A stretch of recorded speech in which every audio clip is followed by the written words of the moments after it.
I hope you're taking care of you. It's been quite a year of discoveries and unexpected journeys, but I definitely hope you're taking care of yourself. Greetings, what's up? It's Deborah. Happy Wednesday to you.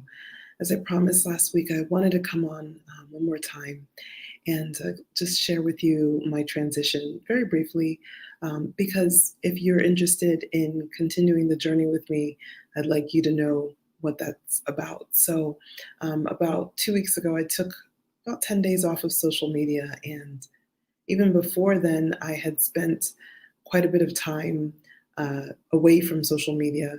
I had some major personal transitions that happened end of October and through November, and just wanted to give them the attention that they were due. And so I did not spend as much time on social media as I have previously.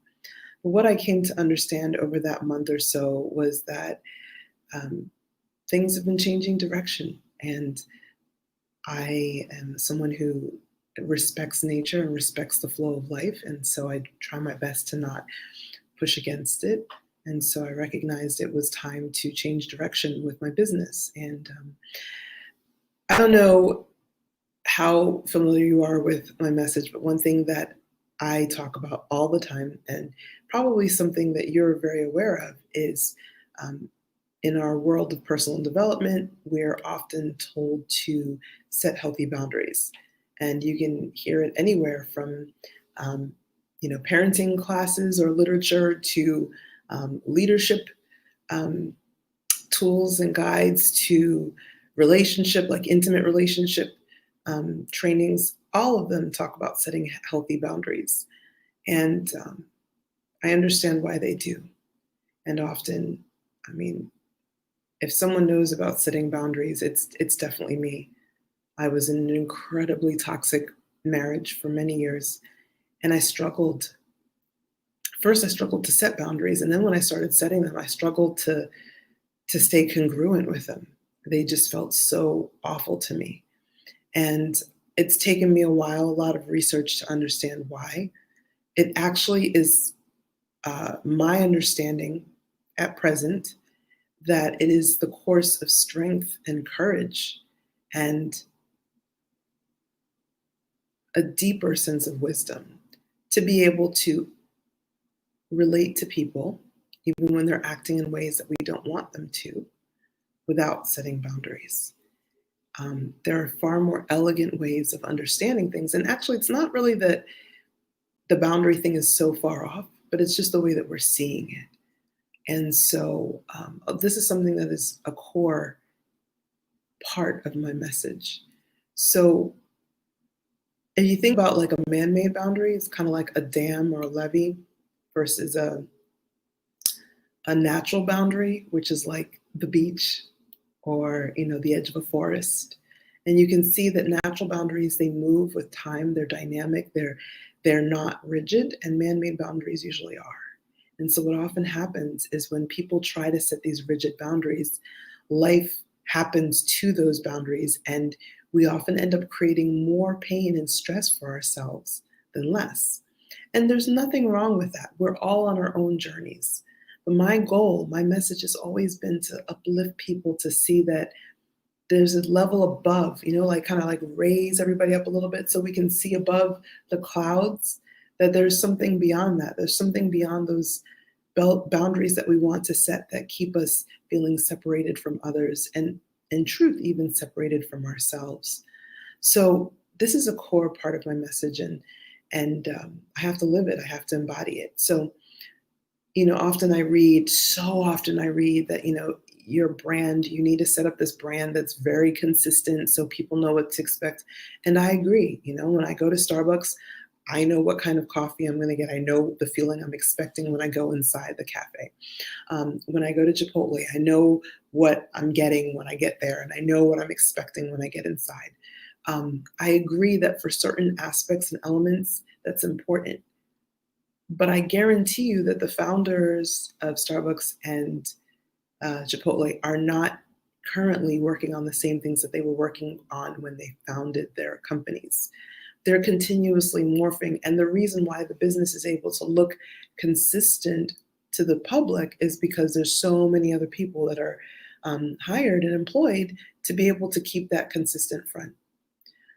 The work I do is far more intimate. And obviously, I don't have a large staff of thousands serving people.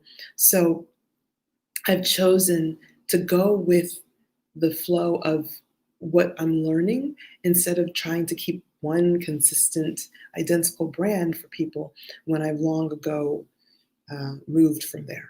So life has moved and I'm moving with it. So to say that I am not going to completely disappear off of social media or my online presence. However, it will be changing very, very shortly. So I'm asking you that if you want to continue um, to to see me and to get information from me, that you just let me know in the comments. And I also want to tell you the direction that I'm going so that you can see if that's something that even sounds appealing to you or not.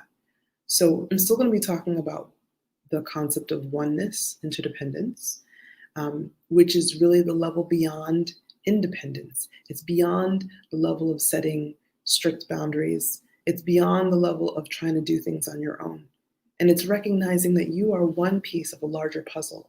And that when you bring your best and you come to the puzzle and all those other pieces bring their best, that's when magic truly happens. It doesn't actually happen when you're doing your best in isolation. So interdependence is a core theme of my work, and that is what I will be continuing to focus on.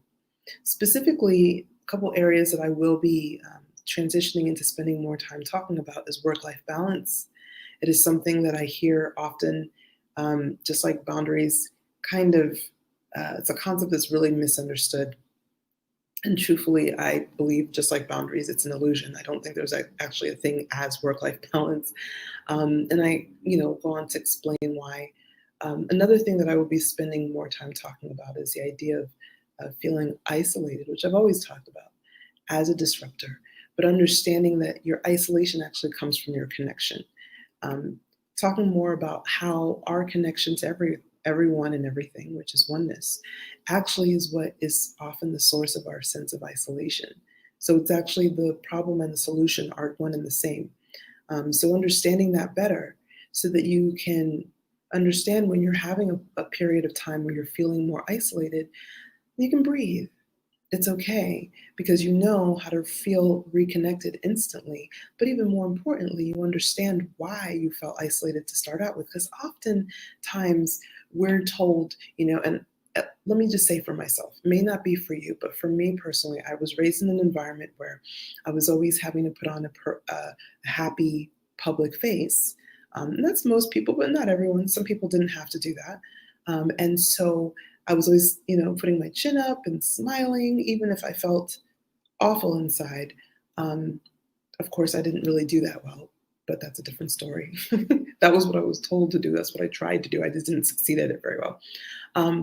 But we're often taught to suppress how we're feeling, to grin and bear it, to suck it up, to kind of just like push through and we'll muscle through. But those ideas are really actually going against our human nature. And truly, when we really feel happy from the inside, we can't help but glow it on the outside. We can't help but be more generous. We can't help but be all those things that we want to be outside, but we start from inside, from within. So when we understand why at moments in time we feel isolated, then we can understand that there's nothing to be ashamed of. There's no reason to try to suppress that isolation.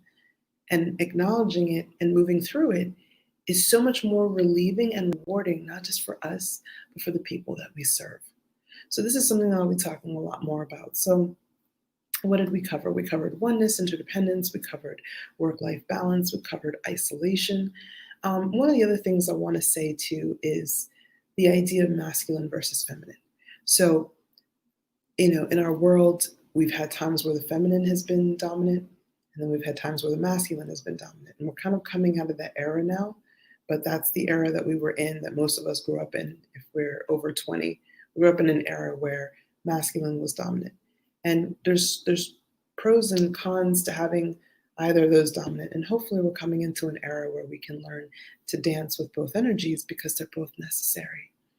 But definitely the work that I do, because we're coming out of an era that was predominantly masculine, is trying to restore a little bit of balance so it leans a little bit more towards the feminine acceptance of life's ebbs and flows, as opposed to the masculine rejection of that and the need to draw hard lines and have rules and predictability and all of that kind of stuff. So those are the things that I'm going to be talking about in this new digital presence that I will have. These are the topics that are very important to me. I care very deeply about them. I by no means have anyone's answers. But one thing I do know is that I have a gift for helping people to find their own answers within, to organize them, and then to trust them and use those answers to live a life that's far more free and fulfilling. Remember, we can go and get excited about the fancy car. We can go get excited about the big house. We can go get excited about having the 2.4 kids and the white picket fence and the beautiful dog and the nice car. But at the end of the day, what really truly lights us up has nothing to do with any of those things. What really truly lights us up is how connected we are to who we truly are at our essence, our best, our strongest, our fiercest, our most determined, our most loving, our most open, our most passionate. That is what lights us up in life.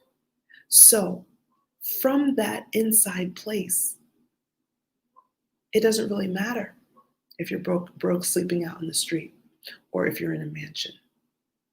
But from that inside place, that is where you have the most power to do the most good on the planet.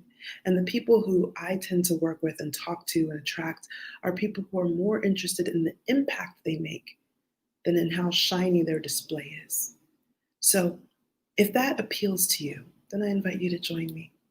All right, much love. Enjoy the rest of your week.